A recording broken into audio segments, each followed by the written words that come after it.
magandang tanghali guys. Dito tayo sa taas. Yung online buyer natin guys, nakapili dito sa stock cage natin ng mga breeder na hen. Ito yung napili nyo. Yan. Yan ang napili niya. Tsaka ito, isa. Yan. Yung finisher natin ng dipulog. Yung mga ibon na yan guys, mamaalam na sila sa atin dito sa loob. Sana maano sila ng bagong may-ari nila. So, may karton na tayo guys. Yan. Kukunin na natin yung mga warriors natin. Ito yung isang warrior na pili niya. Banded dito guys. Finisher din natin ng Iloilo. Isa napili niya.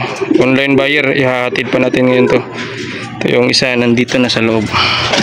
Yan nga guys. Na-box na natin yung dalawang warriors na napili ng buyer. Online buyer natin. Ano, nasa loob. Hanggang dito na muna tayo guys. Bye.